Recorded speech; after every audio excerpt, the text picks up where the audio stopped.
a calculated revenge that uses numbers as clues to deliver justice beyond the law. This film is set in Greece in 1987, when a young girl celebrates her 10th birthday with her family. On that special day, her grandfather gives her 2 pendants, each engraved with the face of a Greek philosopher, symbolizing the meaning of true love. The girl wears one of the pendants, while keeping the other with the hope that one day she will give it to someone she truly loves.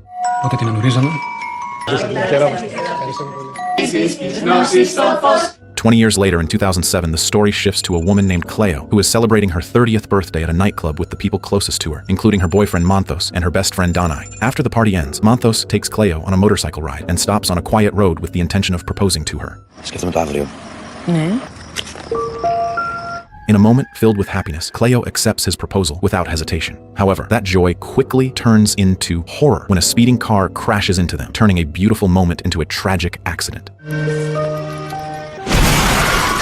The story then jumps 8 years later to New Year's Eve in 2015. At this point, we are introduced to Professor Dimitri Lainis, a criminology lecturer who lives a rather isolated life. Every day after finishing his activities, he goes to the hospital to accompany his father, who has been in a coma for 4 years due to a hit-and-run incident. On January 1st, 2015, while others are celebrating the new year, Dimitri chooses to spend his night beside his father. At the same time, in another place, a mysterious death occurs. A judge named Christina de Sila is found murdered by an unknown figure who later becomes known as John. Due to the absence of witnesses and CCTV footage, the police conclude that Christina's death was most likely an accident, assuming she slipped and fell down the stairs. However, a few days later, on January 4th, a similar case occurs again. A doctor named Alexis is found brutally murdered in his office, and it is strongly suspected that the same person is responsible. This case then draws the attention of the university where Dimitri teaches. He is contacted by the rector Aristotelis, who has a close connection with Apostolos, the deputy head of the homicide division. Dimitri is asked to assist in analyzing the case as a criminology expert. Without wasting any time, Dimitri goes straight to the crime scene.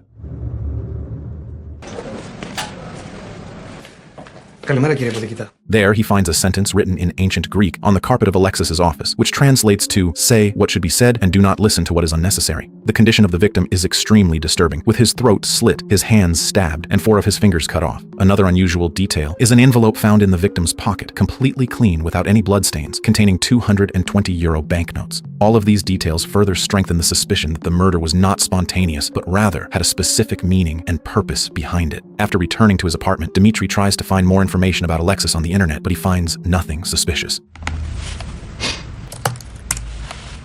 The next day, he meets Apostolos at the police station to discuss the findings from the crime scene. Based on his initial analysis, Dimitri believes that the motive behind the murder is most likely revenge, considering how brutal and well-planned it was, making it unlikely to be driven by momentary emotions or personal matters such as romance. He also highlights the presence of certain patterns at the scene, such as the severed fingers, the €220 cash, and the envelope that remained clean from blood, all of which appear to be deliberate clues left behind by the killer. To assist the investigation, the police eventually grant Dimitri full access to Alexis's case files so he can analyze them more deeply. As he examines every detail, Dimitri discovers that the writing found at the crime scene is actually a quote from Pythagoras, an ancient Greek philosopher, and laboratory results confirm that the message was written using Alexis's own blood, indicating that the killer deliberately left a symbolic message, most likely while wearing gloves to avoid leaving any traces. Time passes, and on March 12th, a 3rd murder occurs, further reinforcing the terrifying pattern. This time, the victim is a lawyer named Demos, who was found dead in hotel room number 220. Before his death, Demos is believed to have been injected with a high dose of anesthetic, then his tongue is cut off, ultimately leading to his death from severe bleeding.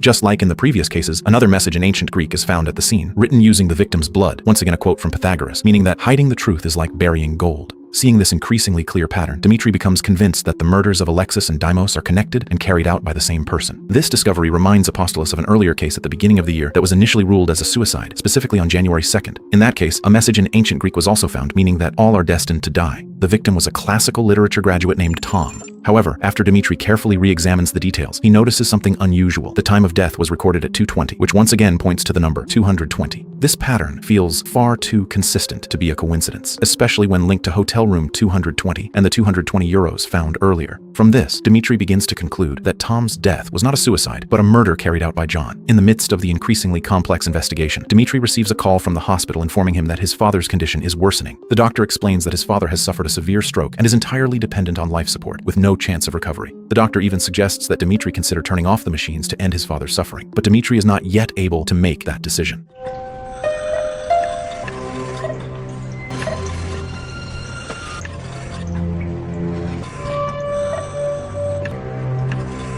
At the same time, Dimitri's curiosity about the number 220 grows stronger as it keeps appearing in every murder case. His search then leads him to the discovery that Demos had been involved in numerous serious criminal cases, even manipulating more than 30 cases he handled, ranging from extortion and murder to drug-related crimes. It is also revealed that Demos had worked with a judge, none other than Christina de Sila, the first victim who was previously believed to have died from an accident. This makes Dimitri begin to doubt the initial conclusion of the police. He finds it strange that Christina, given her age, chose to take the stairs to her penthouse when she could have used the elevator. This suspicion leads Dimitri to meet Christina's husband together with Apostolos. While inside the elevator, they discover another crucial clue, a quote from Pythagoras stating that everything happens according to numbers, and that 1 is the beginning of everything. From this point on, Dimitri starts to understand that the numbers appearing in each murder are not coincidences, but part of a pattern deliberately designed by the killer. Even small details, such as the elevator's maximum capacity of 220 kilograms, further reinforce the idea that the number holds significant meaning in this series of crimes. Dimitri and Apostolos become convinced that John is not killing randomly, but has carefully planned everything, even staging some deaths to appear as accidents to avoid suspicion in the early stages. Even so, Dimitri still cannot fully determine Alexis's exact connection to the entire case, while Apostolos is instructed to focus on investigating Tom's death, which is still officially considered a suicide. Feeling that his investigation has reached a dead end, Dimitri meets Aristoteles to discuss his confusion, especially regarding the connection between the victims, Pythagoras, and the recurring number 220. After hearing this, Aristoteles suggests that Dimitri consult a mathematician he knows, a man who also has a strong interest in ancient Greek history. Coincidentally, the expert is attending a mathematics conference in Paris. Without wasting any time, Dimitri immediately travels there, hoping to find a clearer explanation of the connection between Pythagoras and the number 220, which appears to be the key to the entire series of murders.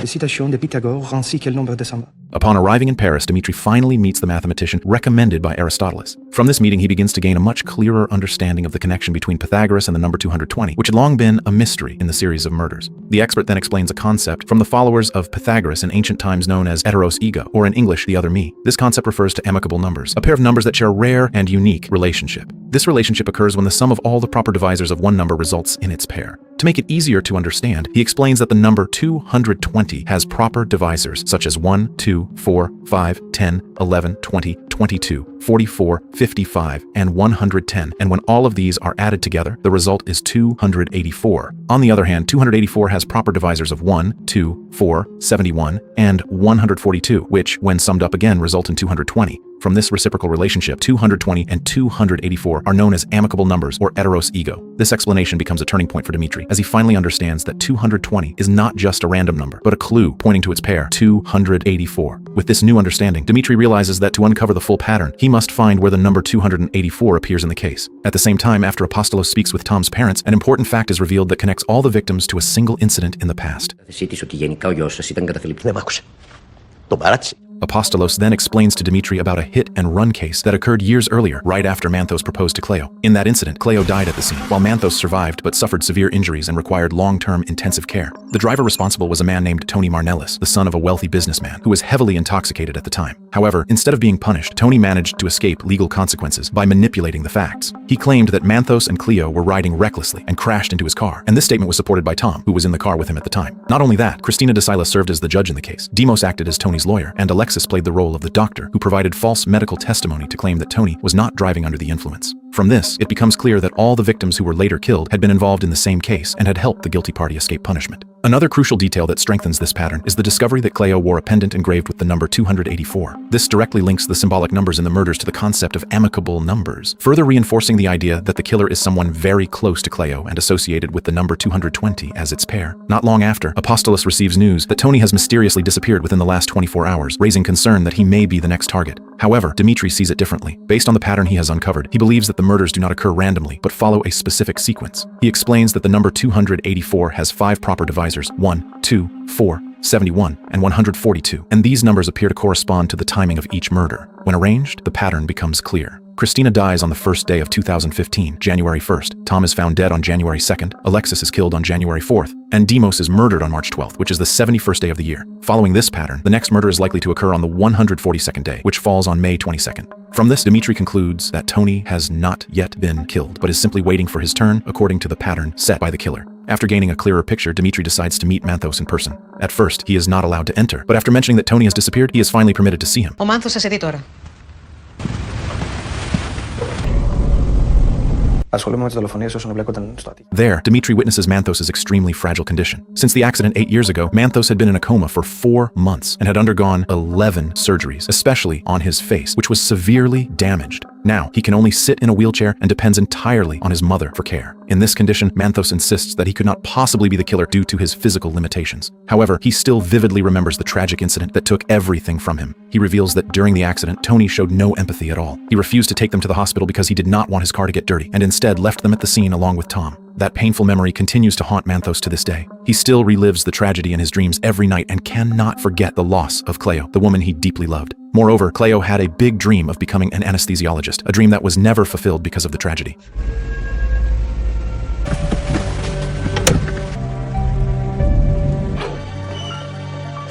After his meeting with Manthos, Dimitri receives a reprimand from Rector Aristotelis for acting outside of procedure by visiting Manthos' residence without permission. He is even asked to stop his investigation, especially since his attitude is starting to be seen as no longer objective. He is considered to be justifying John's actions in killing the victims under the pretense of delivering justice, and also seen as too emotionally involved because he relates Manthos' case to his own father, who is also a victim of a hit-and-run incident. However, all of these debates seem to be answered on May 22nd. As Dimitri had predicted based on the numerical pattern he discovered, Tony Marnellis is finally found murdered in an abandoned building where he had been hiding. When they arrive at the scene, Tony's condition is horrific, with both of his hands chained and his body covered in blood. Just like the previous cases, a message written in ancient Greek using the victim's blood is found again, which means what I should have done but did not do and what I did but should not have done. This finding further confirms that the murder carries a moral message intended by the killer. From the forensic examination, it is revealed that the killer has a deep understanding of anesthetic substances, as different types of anesthetics are found in each victim's body. On Tony's body, there is also a very striking detail, a license plate with the number ending in 220 embedded in his chest. All of this further strengthens Dimitri's theory that the series of murders follows a specific pattern, and with Tony's death, the sequence has most likely come to an end. Apostolos expresses his gratitude to Dimitri for his help and asks him to leave the rest of the investigation to the police. Δημήτρη, σε ευχαριστώ πολύ για όλα. Even so, Dimitri cannot fully let go of his thoughts about the case. Υπάρχει τελικά Θεός. Απλά αργεί να τη δει. Είναι η μοναδική χαρά που πήραμε τα τελευταία χρόνια ομάδα.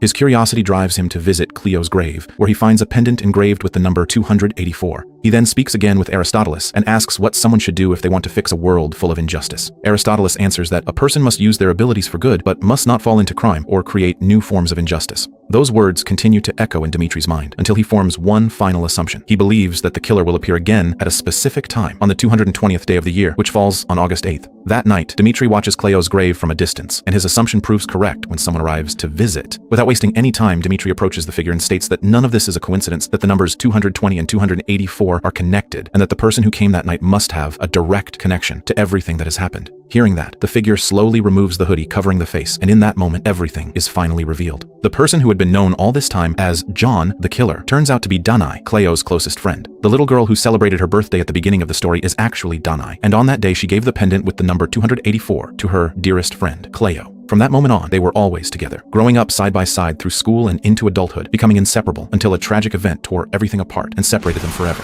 Danai is the one who feels the deepest impact of the injustice that followed Cleo's death. The film then shows how Danai systematically executes each person involved in the hit-and-run case. She explains that none of this would have happened if the legal system had worked fairly. According to her, justice had already failed from the very beginning. Tony Marnellis, who was clearly guilty, managed to walk free simply because he had money and power. With that, he was able to twist the facts, bribe others, and make those who were supposed to uphold the truth defend him instead. The judge, the lawyer, even the doctor were all involved in constructing lies that ultimately destroyed other people's lives. For Danai, what happened was not just an accident, but proof that justice can be bought and truth can be buried as long as power stands behind it. That is why she chose to take on a role that the law failed to fulfill, ensuring that everyone involved would face the consequences of their actions. When Dimitri asks if she has ever thought about forgiving them, Danai calmly replies that she only did what she believed had to be done, and that forgiveness is not something for her to decide. That answer leaves Dimitri silent, because for the first time he truly understands that this case is not simply about right or wrong, but about the consequences of injustice. In the end, Dimitri chooses not to report Danai to the police and lets her go, not because he justifies her actions, but because he understands the reasons behind them.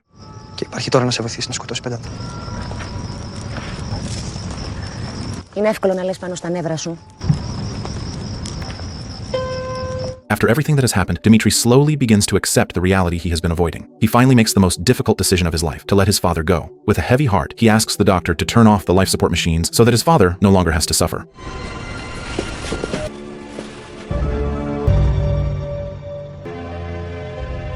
In the midst of his grief, Aristotelis tries to comfort Dmitri. Not long after, Aristotelis gives him an envelope sent to the university in Dmitri's name. When he opens it, he finds a pendant engraved with the number 1210 sent by Danae, which is the amicable pair of 1184. The film then closes with Dmitri hanging the pendant on a board alongside childhood photos of Danae and Cleo, and the story comes to an end.